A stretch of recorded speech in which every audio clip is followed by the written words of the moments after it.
E hoje nós estamos fechando a nossa semana missionária, a nossa semana Crescer Missionário. E nós tivemos a presença dos missionários da Junta de Missões Nacionais em cada PGM. A pandemia teve seus desafios, mas também trouxe alguns benefícios. E agora nós podemos receber os nossos missionários através da telinha e sermos abençoados. E foi isso que aconteceu ao longo dessa semana. Quem recebeu o missionário? Levanta uma de suas mãos, pastor Brandão vê. Levanta a mão bem alto. Amém, glória a Deus. Privilégio, pastor Brandão, receber os nossos missionários, né?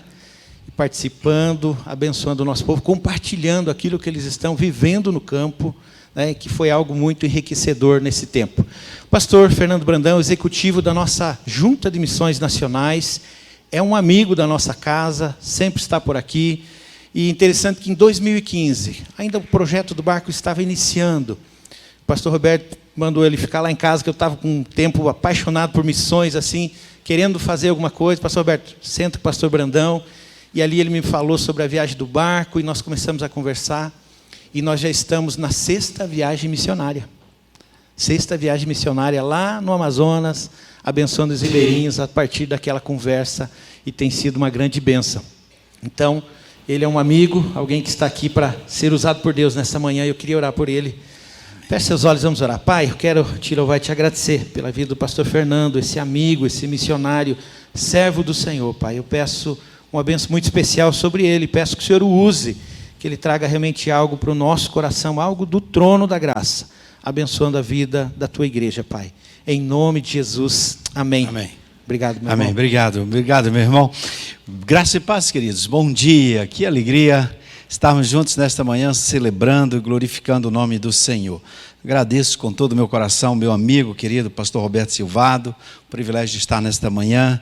Pastor Silvania, a nossa gratidão a essa igreja, pelo que tem representado, pelo trabalho missionário em nossa pátria. Quero agradecer a todos os irmãos aí dos pequenos grupos que receberam a nossa turma missionária durante essa semana no Crescer, que tem sido uma bênção ao longo dos anos, pastor Silvado, na vida dos nossos missionários. A nossa gratidão a todos vocês que oram, que investem. Agradecer, pastor Silvania, as parcerias desta igreja, que eu disse para o irmão que não é bem parceria, é parte, vocês são parte da junta, vocês são a Junta de Missões Nacionais, os missionários da junta são seus missionários, e a nossa gratidão a essa igreja que ama, vive, faz missões, e Deus, irmãos, tem nos dado oportunidades assim preciosas.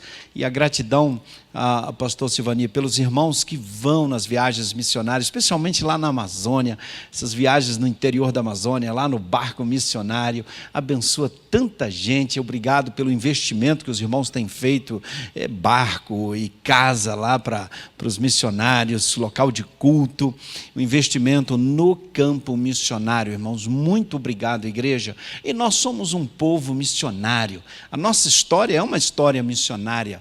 A Junta de Missões Nacionais é uma organização missionária das igrejas batistas, fundada em 1907, portanto, 115 anos. A junta tem atuado no Brasil e ela pertence a essa igreja. Os nossos missionários são missionários desta igreja. Eu sou missionário dessa igreja. Eu sou missionário dessa igreja trabalhando pelo Brasil. Há 15 anos estou lá na junta como missionário, como diretor da Junta de Missões Nacionais. É um privilégio, uma honra, servir como missionário dos batistas brasileiros, que ao longo da sua história, irmãos, tem sido uma história missionária, a história do nosso povo. Eu queria refletir um pouco nessa manhã sobre essa nossa história. E as primeiras igrejas batistas no Brasil, né, elas surgem ali em São Paulo, né, com os imigrantes americanos. E logo em seguida, né, começam a chegar missionários. O primeiro casal missionário que chega foi o casal Bagby, William Bagby e Anna Bagby. Eles vieram lá da região do Texas, do estado do Texas. Ela era professora de matemática na Universidade de Baylor. O seu pai, John Luther, era o presidente daquela universidade. Hoje continua uma grande universidade. E aquela jovenzinha tinha um chamado missionário para o Brasil. Olha, nós estamos falando de 1880. 1880, há muito tempo. E o seu esposo, que veio a ser o seu esposo, William Bagby, ele era um jovem, 25 anos, ela 23, ele pastor, e ele queria namorar com ela, e ela disse, olha, eu só namoro com você se você tiver chamado missionário para o Brasil. Que coisa, hein? Já imaginou? Eles se conheceram no encontro da Associação Batista lá no Texas, e ele pediu autorização para o pai dela para poder se corresponder com ela. Era mais ou menos assim, pediu autorização para poder passar um WhatsApp para ela. Só que era por carta, papel, e então como que aquilo... Irmãos, é coisa do Espírito de Deus. E aquele casal, né, eles então casam em outubro de 1880. Em janeiro de 81, ou seja, mais ou menos 4 meses depois, eles embarcam em Baltimore, nos Estados Unidos, e ficam 48 dias no mar. Eles vieram num navio de carga, trazendo farinha de trigo para o porto do Rio de Janeiro. Pagaram $50 na passagem, porque o navio de passageiros cobrava 150. E na época até o imperador pagava as passagens, mas eles entendiam que passagem de missionário quem paga não é o governo, quem paga é a igreja do Senhor Jesus. Então não aceitaram a passagem que o governo, que o imperador Dom Pedro II pagava para imigrantes virem para o Brasil. Eles então, ainda em lua de mel, né, em janeiro daquele ano, embarcaram e durante 48 dias viajaram nesse navio de carga, trazendo farinha de trigo para o Rio de Janeiro. Só que eles traziam na bagagem o pão da vida, a palavra de Deus. E chegaram no dia 2 de março no Rio. Depois veio o segundo casal no ano seguinte, os Taylor, e ficaram então aprendendo português em Campinas. Depois foram para Salvador juntamente com outro casal, o ex-padre Antônio Teixeira de Albuquerque, a sua esposa, e a sua esposa ainda não era convertida. Então aquelas 5 pessoas fundaram a primeira igreja batista ali na Bahia, que era a primeira igreja sendo plantada para brasileiros, para nativos. Já tinha 2 igrejas batistas em São Paulo, mas era basicamente de imigrantes americanos ali na cidade de Santa Bárbara. E essa igreja começa. Agora, Silvani, você sabe qual foi a primeira oferta que essa igreja, com 5... Ela tinha, na verdade, 8 membros, porque se converteu a empregada dos Bagby, depois uma senhora... inglesa, e depois um homem chamado João Batista, era latoeiro, e ele se converteu. Eram umas 8 pessoas. A primeira oferta missionária levantada nessa igreja, qual foi a finalidade? É importante a gente conhecer a nossa história como batistas, a nossa história missionária. Para que foi a primeira oferta que os batistas levantaram nessa igreja lá na Bahia com 8 membros em 1883? Ainda era império, porque o Brasil se tornou república em 1889, 6 anos depois. Naquela igreja frequentava um rapaz. Aquele rapaz começou a frequentar a igreja e daqui a pouco ele não frequentou mais. E aí perguntaram, cadê? Ele não frequenta mais porque ele é escravo, e o dono dele disse, se ele frequentar a igreja dos hereges, vai matá-lo. Essa igreja com 8 membros, irmãos, a igreja batista, reuniu em assembleia e levantou uma oferta para comprar a liberdade daquele rapaz, para que ele pudesse frequentar a igreja e ganhar a sua liberdade como cidadão brasileiro e também como frequentar a igreja, e ele se tornou membro depois. A história dos batistas, irmãos, ela envereda por um caminho de amor ao próximo, de compaixão, de proclamação do evangelho no Brasil e de transformação social. Muita gente não conhece essa história. Eu tenho um filme com entrevista, um filme bem antigo, com a entrevista da filha do Bagby, Helena Bagby, ela contando essa história, e essa história está registrada em 2 livros, sobre a história dos batistas. Esse compromisso dos batistas com a palavra de Deus, com amor ao próximo e investimento na missão. E aí, meu irmão, quando a gente sai daqui numa viagem missionária para ir para dentro da Amazônia, paga a passagem, entra num barco, fica lá e viaja, e a gente tem aqueles consultórios lá no barco, e médicos vão, dentistas vão, e a gente atende os ribeirinhos. Aliás, hoje estamos atendendo mais de 28 mil crianças ribeirinhas no programa de erradicação da cárie que a gente tem na Amazônia, nas comunidades. Estão cadastradas e a gente vai atendendo, distribui kit, creme dental, escova, os dentistas vão e a gente trabalha para erradicar a cárie naquelas crianças ribeirinhas que não têm acesso a isso. Ano passado nós adquirimos uma carreta missionária, um investimento de 1.200.000, com consultório odontológico e médico para rodar o sertão, o Nordeste. Mais de 50 cidades ela já passou. E onde chega é o impacto na vida daquelas pessoas. Como eu contei no culto há pouco, um homem que tinha arrancado um dente de alicate lá na roça, lá no interior, naquele sertãozão. Irmão, você já imaginou que ia arrancar um dente com alicate? Ele chegou num ponto de tanta dor, que ele pegou um alicate e arrancou o dente. Colocou um copo de cachaça na boca. É duro isso. Aí ele foi levado lá na carreta. E ele nem queria ser atendido lá no consultório, que sentou na escada que dá acesso ao consultório. Não, pode me atender aqui. Mas aí o pessoal levou para o consultório e ele foi atendido. Ele cochilou na hora do atendimento, ar-condicionado, climatizado, consultório, anestesia e tudo. Ele dormiu ali. Fizeram o tratamento dele. Ficou aquele dia com a gente. E depois ele põe a mão para o céu e diz assim, olha, glória a Deus. Eu não podia imaginar que eu seria tratado assim. Essa é a nossa história, gente. De povo de Deus, povo batista. A nossa história é assim. Quando eu leio que na década de 30, aliás, a década de 30 foi uma década da história, para os historiadores no século 20, foi a pior década da história. A década do século 20 foi muita pobreza no Brasil, revoluções nos Estados Unidos. 39, a década de 30, ela encerra começando a Segunda Guerra Mundial. Um tempo ruim, muito ruim. E foi num dos períodos que mais nós avançamos no trabalho missionário no Brasil. Abrimos uma colônia com aquelas pessoas com hanseníase, naquela época se chamava leprosos, ali no Pará. E tem um texto que diz assim, que o diretor de missões nacionais se reuniu com um bom auditório com 200 leprosos, lá na década de 30, no Pará. Essa é a história dos batistas. Pioneiros em lugares que o analfabetismo dominava. E os batistas entravam com as escolas missionárias para alfabetizar tanta gente. Eu uma vez fui numa reunião com o governador do Tocantins. Fui lá numa reunião e aquela missionária de saudosa memória, Margarida Lemos Gonçalves. Alguns aqui lembram dela? Histórica essa missionária. Uma preciosidade, é professora e ela atuou naquele norte de Goiás, que hoje é o Tocantins. Aquela senhora teve uma influência naquela região impressionante. Tanto que quando as Olimpíadas aconteceram no Brasil, que a tocha olímpica circulou o país, lá em Palmas, quem carregou a tocha olímpica foi essa missionária. Era uma influência lá. E eu fui numa reunião com o governador e convidei para ela ir comigo. Quando a gente se aproximou do palácio, o palácio lá do governo, no Tocantins, é bem no centro de Palmas, muitas portas, eu não tinha noção de onde a gente ia entrar. E aí nós nos dirigimos, eu e ela.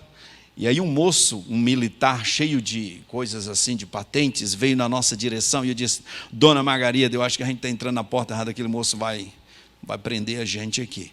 Mas quando ele se aproximou da gente, ele disse, Dona Margarida, a senhora não lembra de mim? Mas aí ele estava com o celular na mão, com a máquina fotográfica, não era celular, a máquina fotográfica, veio na direção dela e disse, a senhora não lembra de mim? Mas eu era criança lá no interior, minha mãe tinha 10 filhos e a senhora ia com a rural missionária, levava comida para minha mãe e me pegava lá, levava para a escola dominical, me levava para estudar naquela escola batista lá em Tocantinha. Hoje eu sou o que eu sou graças à senhora, eu queria saber se eu posso tirar uma foto com a senhora. Eu bati essa foto. Diante daquele palácio eu tirei a foto daquele militar, aí depois nós descobrimos que ele era o comandante da guarda do governador. Aí você viu que a porta abriu, né, irmão? Aí eu bati a foto. Aquela cena marcante, aquela senhora, aquele militar e ele agradecendo a ela. Eu era criança no interior e a senhora ia com a rural, aquela rural missionária, levar alimento para minha mãe, 10 filhos, pobre, e me levava para a escola dominical domingo de manhã e me levou para estudar na escola de Tocantina, escola batista, escola missionária. A nossa história, irmãos, como batista, você que é batista, talvez você tenha se tornado membro da igreja batista há pouco tempo, mas você precisa conhecer a história dos batistas. A nossa história é uma história missionária, de transformação social. Por isso que a gente está envolvido em projetos como uma carreta. Por que quem vai investir numa carreta missionária? Para que essa carreta? Barcos como nós temos, aliás, Chivani, nós temos um barco agora para comprar mais um, na região de Oriximiná. Já está quase fechado o negócio, falta só 40 mil. Amém?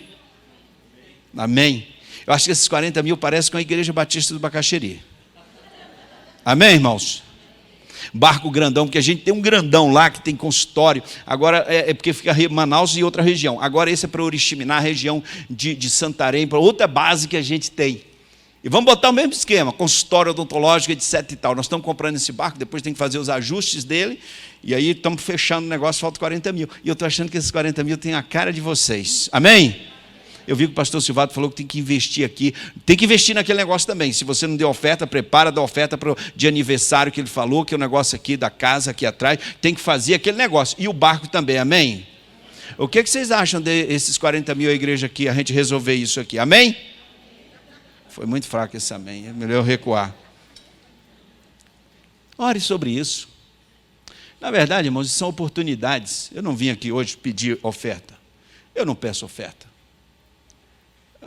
Essa é obra de Deus. Vou falar uma coisa para vocês. Ano passado, no meio daquela pandemia, a gente estava numa conferência missionária virtual. Terminou a conferência, eu fiquei conversando com algumas pessoas, já era mais de 10 da noite, conversando com algumas pessoas, e entre elas um médico.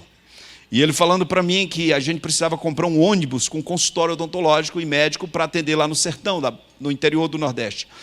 Porque a última vez que ele tinha ido com outros médicos, não tinha consultório para ele atendeu numa calçada. Ele sentou no chão, está lá com esse estetoscópio, ele me mostrou a foto na hora, com uma prancheta na mão. Tinha lugar, outros médicos atenderam numa sala lá, e ele, não sobrou nada para ele, ele sentou no chão e estava atendendo aquelas pessoas sentadas no chão. Aí ele falou para mim que a gente precisava comprar um ônibus com consultório. Eu perguntei na hora para ele, meu querido, quanto custa? Ele deve uns 300, 400 mil, pastor. Falei, rapaz, mas nós estamos no meio de uma pandemia, rapaz. O negócio não está fácil, não. E com tantos projetos, olha, nós temos tantos projetos, irmãos missionários. O investimento é bênção, mas são muitas responsabilidades. Só Cristolândia nós temos 46 unidades. São mais de 1.200 alunos. Nós servimos mais de 5.000 refeições por dia nas Cristolândias, nas unidades que acolhem pessoas de rua. Agora recebemos o pessoal, os afegãos, estamos com a Vila Minha Pátria em São Paulo, chama Vila Minha Pátria porque qualquer estrangeiro que chegar ali é a sua pátria. Agora nós estamos lá com 170 afegãos, estamos com refugiados afegãos. Aliás, vocês viram lá no aeroporto de Guarulhos, tinha lá, o pessoal estava dormindo no chão. Nós fomos lá, buscamos 31, levamos lá para a vila. A gente está servindo 70 litros de leite por dia, só para os afegãos. Essa vila está custando para nós mais de 90 mil por mês. Não é brincadeira, são muitos projetos, muitos desafios. E esse moço falou que a gente tinha que comprar um ônibus. Eu falei, meu irmão, mas o ônibus é muito caro. Aí conversaram, um mês depois trouxeram uma outra proposta. Não, o ônibus não dá não, tem que ser uma carreta, porque tem que ser maior, tem que ter espaço, tem que ter o banheiro e tal, e tem que ter um palco, etc e tal. Se você olhar na internet, você vai encontrar essa carreta. E aí eu perguntei, quanto que é a carreta? Ele falou assim, uns 800, 1 milhão. Falei, meu Deus do céu, tenha compaixão. Bom, fizeram o projeto e tal, essa coisa toda, negociaram, descobriram a empresa que faria, a melhor empresa no Brasil. Fim das contas, ia ficar tudo só por 1.200.000, com ela completinha, com tudo. 1.200.000. Aí trouxeram um contrato para eu assinar. Entrada 300 mil, parcelas 250 mil. Aleluia. Porque você assina um negócio desse, meu amigo, você tem um monte de gente para você dar explicação depois. De conselho fiscal a um tanto de gente. Até para a Microsoft eu presto conta, porque ela é parceira nossa com software, eu mando relatório todo ano para a Microsoft, para agradecer e mostrar o investimento deles também, porque eles cedem para nós licenças, software para a gente usar.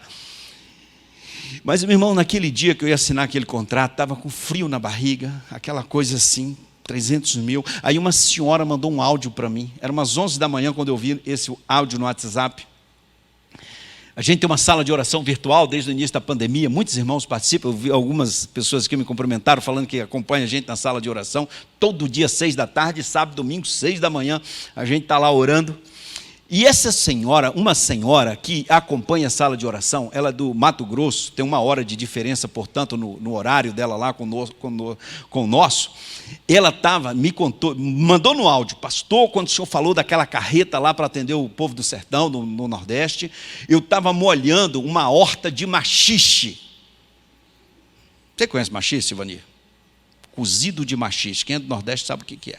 Cozido de maxixe. Maxixe é parente longe dessa pepino, essas coisas. Mas é bom. é bom.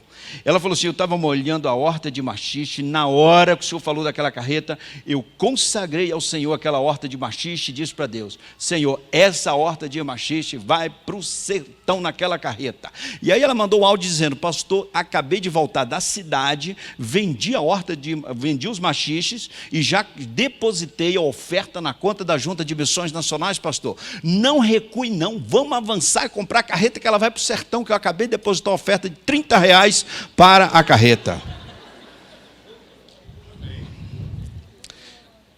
Agora está R$30, 300 mil a entrada. Irmãos, deixa eu explicar uma coisa para você. Nós estamos falando de missões. A oferta missionária, o poder da oferta não está no valor. O que define o poder da oferta não é o valor da oferta.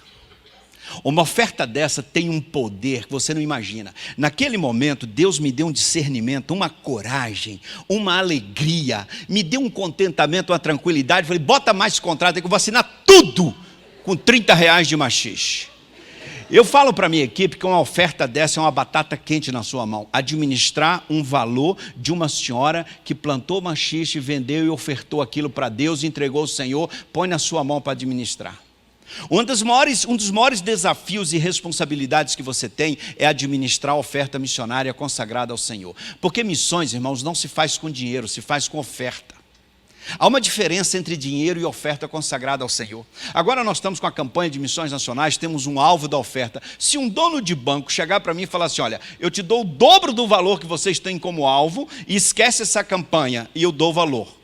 Eu vou falar para ele, eu não quero, porque esse dinheiro não serve para o campo missionário. Só se faz missões com ofertas dedicadas ao Senhor. E aí, queridos, essa oferta missionária ela é um divisor de águas. E aí nós começamos a história da carreta. E 4 meses depois a gente tira a carreta, toda paga em agosto da fábrica lá em Guarulhos, e ela sai naquela Marginal Pinheiros ali, Tietê, anunciando que o Jesus transforma. Uma coisa extraordinária. Agora deixa eu te contar. Já eu vou ler o texto para a gente fazer a pregação. Eu sei que meu tempo está voando ali, mas deixa eu só contar uma outra coisa sobre missões. Porque esse negócio é um milagre, irmãos. A última parcela, 250 daquela carreta, aí eu estava numa reunião com meus gerentes lá, e aí começou a reunião, o gerente administrativo já falou assim, ó, só lembrando, próxima sexta tem a última parcela, 250, e ainda falta muita coisa para chegar no 250. Falei, meu irmão, podia ter deixado para falar no final da reunião, a gente já começa a reunião assim, na pressão.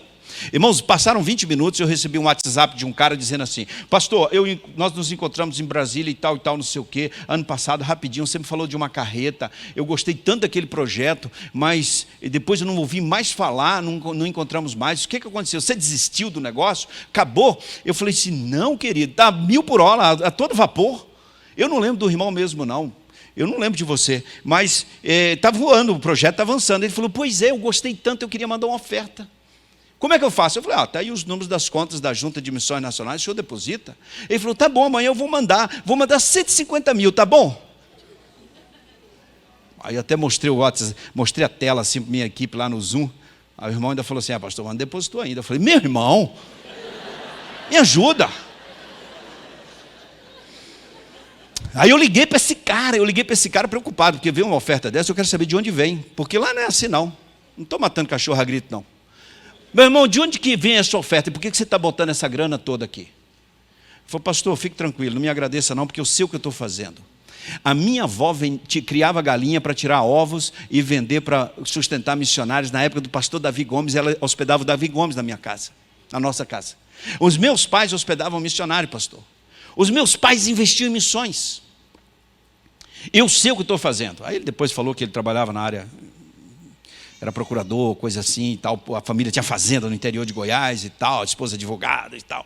Enfim, nunca autorizou dizer o nome dele em lugar nenhum. Ele falou, fique tranquilo, não me agradeça não, porque eu sei o que eu estou fazendo. Eu quero ir para o Nordeste abençoar aquele povo com essa carreta, por isso que eu estou fazendo isso. Então, irmãos, missões é um negócio extraordinário. Agora, por que a gente está nisso? A gente está nisso, presta atenção. O nosso tema esse ano é Só Jesus Cristo Salva. Vamos falar juntos? Só Jesus Cristo salva. O texto é João 14,6 que diz, eu sou o caminho, a verdade e a vida. E ninguém, senão, por mim. Eu queria que você soubesse qual o fundamento bíblico, teológico para a gente fazer missões. E eu quero dizer duas coisas somente para você entender isso. Primeira coisa é o seguinte: Deus amou você. Preste atenção nisso. Deus ama você. Mesmo, não é porque você merece, porque você é bom, não. É porque Ele te ama mesmo. Todo mundo pode deixar de amar você, Deus não vai deixar de te amar. Olha que beleza. Sua família pode desistir de você, mas você nunca vai deixar, Deus nunca vai deixar de amar você, Ele nunca vai desistir de você, porque Ele ama você. E você, a Bíblia diz que mesmo sendo nossos pecadores, Cristo morreu por nós. Ele ama e enviou o Filho dele para salvar você, porque você estava morto espiritualmente. Ele paga o preço na cruz, e pelo sangue de Jesus nós somos restaurados. E Ele faz mais, além de nos salvar, nos restaurar espiritualmente, Ele envia o seu Espírito Santo para habitar em nós, e nos faz templos do Espírito Santo. Irmãos, isso é a experiência do novo nascimento que a Bíblia diz, João capítulo 3, que se a pessoa não nascer de novo, ela nunca vai ver o reino de Deus. Numa conversa de Jesus com um grande líder religioso, um sábio, um doutor da lei, ele disse para ele claramente: mesmo você, com todo o seu conhecimento e prática religiosa, se você não nascer de novo, você nunca vai entrar no reino de Deus. E aqui está um ponto para a gente estabelecer como base doutrinária bíblica para nós cristãos. Ninguém se torna cristão por adesão. O cristianismo, irmãos, é um negócio diferente. Você pode, às vezes, tomar a seguinte decisão: eu gostei do cristianismo, das doutrinas, amor o próximo, de Jesus, eu vou seguir o cristianismo, eu vou para uma igreja, vou cantar, vou imitar, vou ser cristão. E a pessoa, ela acha que vai praticar o cristianismo como religião. E o cristianismo não é uma religião para ser praticada. Ninguém se torna cristão por adesão. Só tem um jeito de você se tornar discípulo de Jesus: se você nascer de novo. A Bíblia diz isso.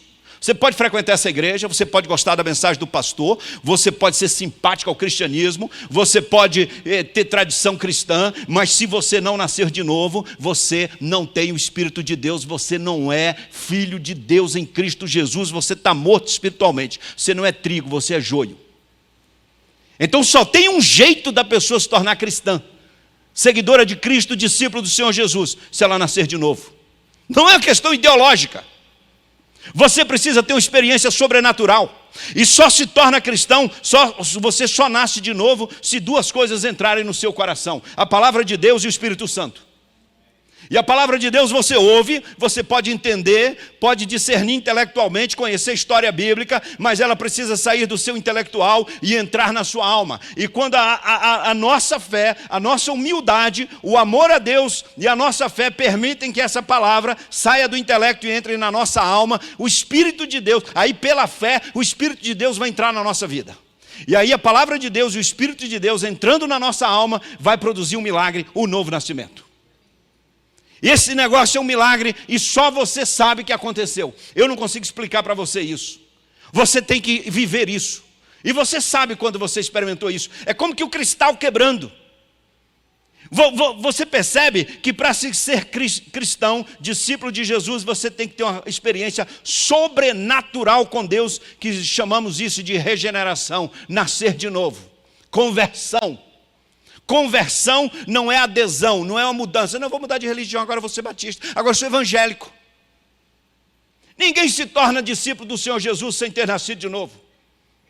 Pode aparentar que é, frequentar e etc e tal, mas a Bíblia diz que se o Espírito Santo não testifica com o seu espírito que você é filho de Deus, você está morto espiritualmente. E aí o negócio é extraordinário, irmãos. Como nós, os seres pecadores, de natureza pecaminosa, vai se tornar templo do onipotente e do onipresente. Olha que coisa linda, olha que milagre. O Deus Todo-Poderoso habita em você. Se Ele não habitar, você está morto espiritualmente. É somente pelo sangue de Jesus, por isso que só Jesus Cristo salva, porque é somente pelo sangue que nós somos justificados e podemos nos chegar à presença de Deus, ao Santo dos Santos, e Ele nos torna então, pela sua bondade, misericórdia e graça, nos torna templos do Espírito dele. Irmão, pensa no negócio, você acordou hoje, e pensa no seguinte: o maior poder desse universo habita em você. Você tem ideia do que é isso? O onipotente habita em você. O Espírito do Deus Todo-Poderoso que criou os céus e a terra habita em você. Se Ele não habita, você está morto espiritualmente.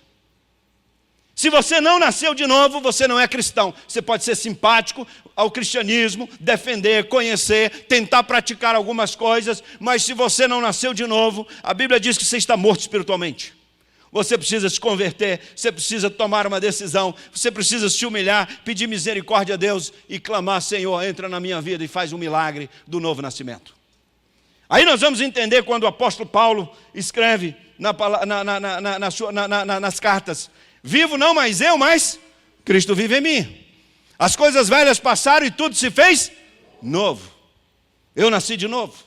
Você nasceu de novo. E quando nós nascemos de novo, nós nos tornamos templo do Espírito Santo. Aí você vai ver outra dimensão da coisa.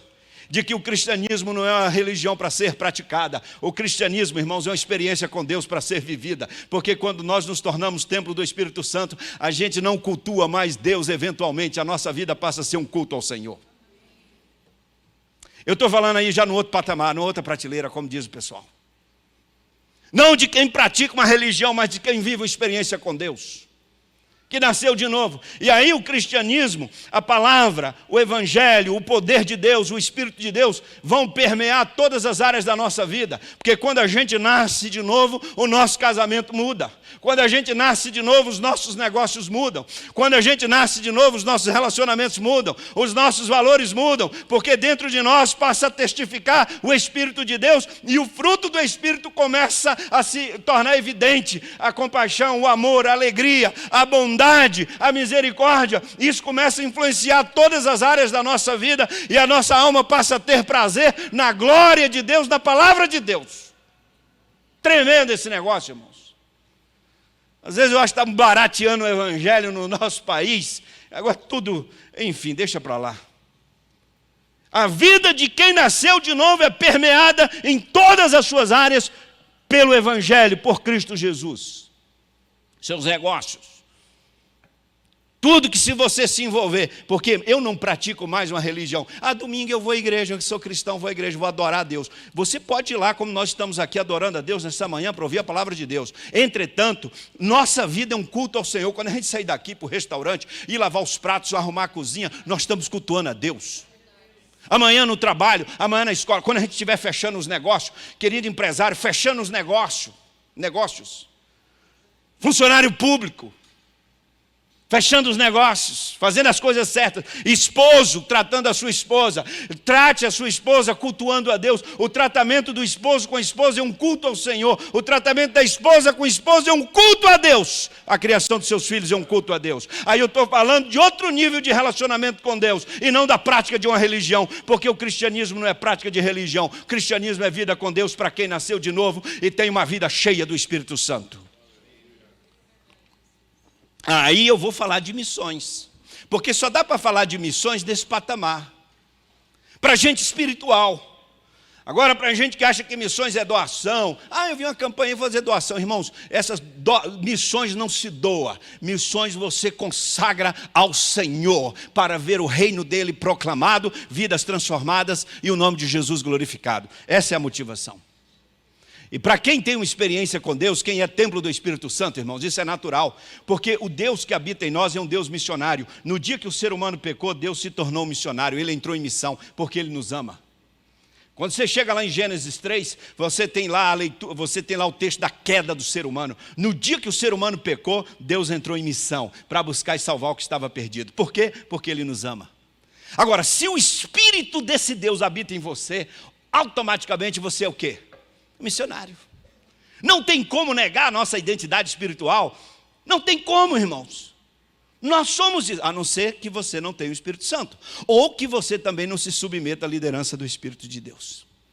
Aí a gente vai tratar esses assuntos com naturalidade. Evangelização, discipulado, pequeno grupo, se envolver nisso. Orar por pessoas, investir na vida de outros. E a gente se desprende dessas coisas de egoísmo do mundo, uma sociedade má, egoísta, corrupta, que nos impõe um ritmo que não é o nosso. O nosso reino é outro reino. Irmãos, o nosso país precisa de crentes, cristãos, verdadeiros, genuínos, que não pratiquem o cristianismo, mas que vivam experiência com Deus no seu dia a dia. Pessoas cheias da graça de Deus, cheias da palavra de Deus. Por isso que nós somos um povo missionário. Missões não é um programa de uma denominação, nem de uma junta de missões. Missões é um movimento liderado pelo Espírito Santo. Isso é a igreja. A igreja que lidera. O Espírito que lidera a igreja e lidera o movimento missionário. O outro aspecto é a dimensão dessa mensagem. Porque a Bíblia é clara, e nós lemos o texto, que não há outro caminho, não há outra opção, não há outro meio de se anular o efeito do veneno do pecado na vida do ser humano. Porque o pecado gera morte eterna e só tem um jeito de anular o efeito do pecado para não promover a morte eterna. Só tem um remédio, só tem uma vacina, é o sangue de Jesus. Você pode falar o que for. Não, mas todas as religiões são boas, todas as religiões levam a Deus, todas as religiões levam a Deus mesmo. Todo mundo vai chegar na presença de Deus como juiz. Mas só tem uma que coloca você diante de Deus justificada. É Cristo Jesus, pelo sangue dele, você vai chegar na presença de Deus justificado. Mas se você não tiver Jesus, você chega na presença de Deus sem justificação, e aí você está encrencado. E aí é só o sangue de Jesus que nos purifica de todo pecado e nos sara de toda injustiça. Eu não tenho vergonha de falar isso, não. Mas às vezes você está ofendendo os outros, as outras religiões e tal, não sei o quê. Paciência. Todo respeito às outras religiões. Mas a Bíblia nos ensina, a palavra de Deus é clara, que o Filho de Deus morreu na cruz para nos purificar de todo pecado. E se você não tem Cristo Jesus como Salvador, você não nasceu de novo, você nunca vai ver o reino de Deus e você também não será justificado diante de Deus. Então nós temos a mensagem, irmãos, única para proclamar. E Ele nos enviou. Assim como o Pai me enviou, eu envio vocês. Então vão, façam discípulos e se multipliquem.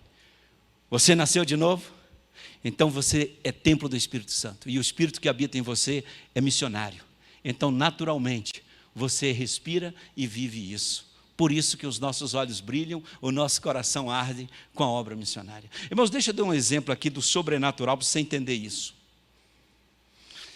Você precisa entender a dimensão espiritual disso. Ter discernimento de quem nós somos. Para a gente não ficar aí, às vezes com a internet, toda hora um fala uma coisa, você fica igual palha de coco seca, para onde o vento dá, vai. Meu Deus do céu, irmãos. Você tem que ter discernimento espiritual, quem nós somos. Nós não somos bobos, não. Apesar de que nos tratam às vezes como imbecis ao longo da história. Nós não somos bobos, não. Nós temos que ter discernimento espiritual. De quem nós somos, a identidade espiritual nossa. Pode perseguir o cristão, pode matar, pode fazer o que for, já fizeram de tudo na história. Não tem como. Porque esse é um negócio sobrenatural do Espírito de Deus na vida das pessoas. Deixa-me dar um exemplo aqui de como essa palavra de Deus. Só mais 5 minutos aqui, que o meu tempo ali já foi. Mas me dá só mais 5. Tem outro culto depois? Não, né, pastor? Não, graças a Deus. É só de noite. Mas só dar esse exemplo aqui. Você está entendendo? Você está comigo? Amém? Dá mais 5? Só mais 5 aqui. Só para a gente fechar um negócio aqui. Só para você entender uma coisa. Do que nós estamos falando? Irmãos, o apóstolo Paulo estava na Ásia, a Ásia Menor hoje é a Turquia. Ele, mais Silas, Lucas e Timóteo, missionários, liderados pelo Espírito de Deus, estavam numa cidade chamada Troade. E ali eles entenderam de forma muito cristalina que eles deveriam ir para a Europa, para a Macedônia, terra de Alexandre o Grande, a Macedônia. E eles então foram para lá. E foram para a cidade de Filipos.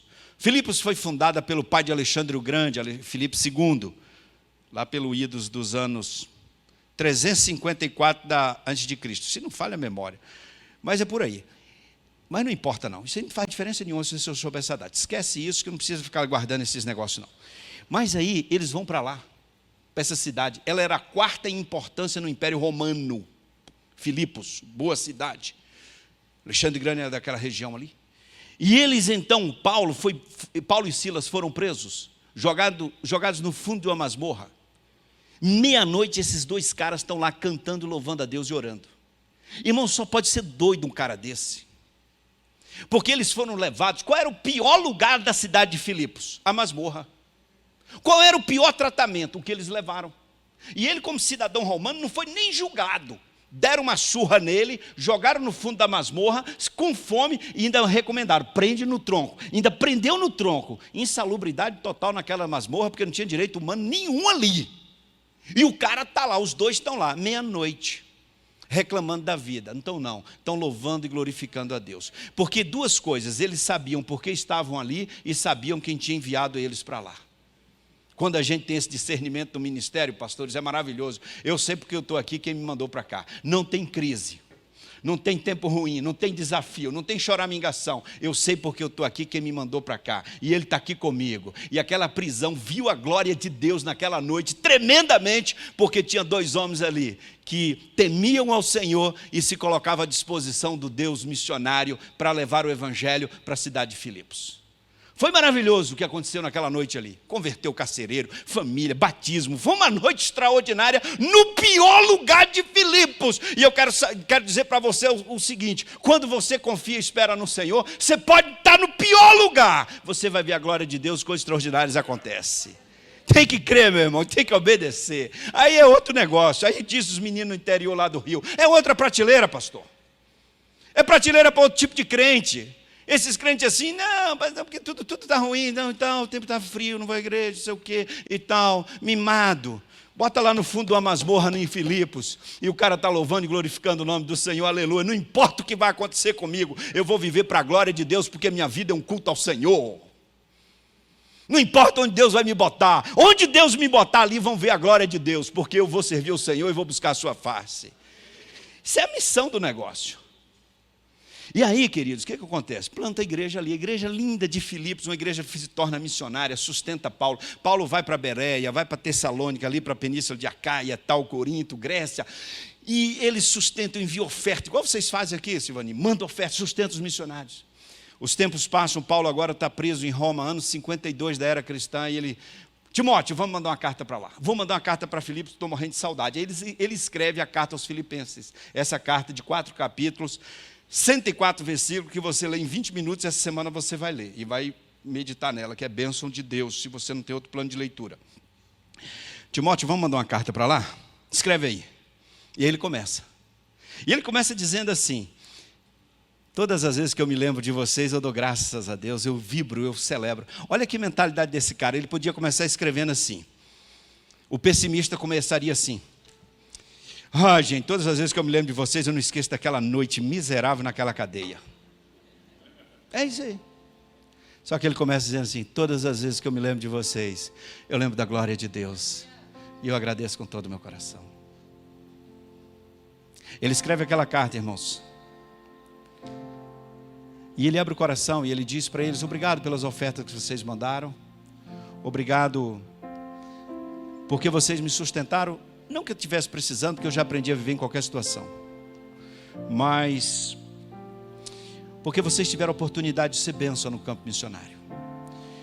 E eu aprendi a viver em qualquer situação. E ele conclui o raciocínio com Filipenses 4,13. Posso todas as coisas naquele que me fortalece. Irmãos, quando Paulo escreveu essa carta, ele mandou uma cópia única lá para Filipos. E chegou lá.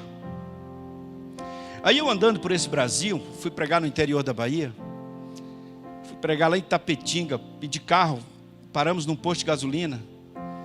Lá no interior, numa cidadezinha chamada de Tororó, o dono do posto construiu uma caixa d'água bem alta e escreveu lá naquela caixa d'água: posso todas as coisas naquele que me fortalece. Eu parei e fiquei pensando: será que Paulo tinha em mente que 2000 anos depois, aquele versículo para a igreja de Filipos estaria numa caixa d'água aqui no interior da Bahia? Aí eu fui pregar, fui lá para o interior da Amazônia, encontrei um barraco lá numa comunidade ribeirinha escrito: posso todas as coisas naquele que me fortalece. Aquele lutador de boxe, Evander Holyfield, quando ele lutou com o Mike Tyson e derrotou o Mike Tyson, no roupão dele estava escrito Filipenses 4,13. Outro dia eu fui falar num evento, aí um dos palestrantes era um surfista, na prancha dele estava escrito Filipenses 4,13. Andando no Rio de Janeiro, na Avenida Brasil, atrás de uma Kombi, caidinha, atrás estava escrito: posso todas as coisas naquele que me fortalece. Irmãos, me conta aqui, qual é o estrategista em comunicação e marketing? Vocês acham que Paulo escreveu lá e postou no grupo de WhatsApp dos irmãos de Filipos? Aquele foi cópia única. Você não percebe que a multiplicação da palavra de geração em geração tem algo sobrenatural, que é o Espírito de Deus que está liderando isso? Fora a quantidade de vezes que homens e mulheres no corredor de um hospital, recebendo uma notícia ruim, que acabou de perder o emprego, tem um filho doente, que tem uma situação assim, assado, disseram: posso todas as coisas naquele que me fortalece. Vamos falar juntos? Você percebe que essa palavra aqui é sobrenatural? Fora a quantidade de línguas para a qual já foi traduzido.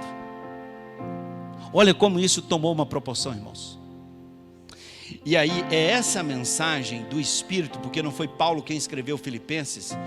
O Espírito de Deus mandou essa mensagem, não foi só para a cidade de Filipos, foi para mim e para você. Esta palavra é mensagem do Espírito de Deus para nós, não somente para aquela cidade, mas para todas as cidades. E aí que está o ponto para a gente fechar agora. É por meio da minha vida e da sua, que esse poder chamado palavra que transforma, vai chegar na vida de todos em todos os lugares, porque Ele amou todos, morreu por todos e quer que todos sejam alcançados, porque Ele é o único caminho, a única verdade e a única vida. Amém e amém. Obrigado, Senhor, porque o Senhor enviou Jesus, morreu na cruz para me salvar, enviou o seu Espírito para habitar em mim. E obrigado porque essa palavra chegou até nós. E eu quero só te pedir uma coisa, Senhor: aviva o coração do teu povo, para que essa palavra continue se multiplicando e chegando no coração de muita gente. Ó Deus, que ninguém nessa manhã aqui saia sem ter a experiência do novo nascimento. E se tem alguém aqui, Pai, que nunca tomou essa decisão, que nessa manhã seja visitada pelo teu Espírito e nasça de novo. Obrigado por esta igreja, pelo pastor Silvado, sua visão missionária, essa igreja tão preciosa, que o Espírito do Senhor continue liderando e abençoando em tudo. Abençoe Curitiba, abençoe o Paraná, abençoe o Brasil, em nome de Jesus, amém e amém. Deus abençoe a todos.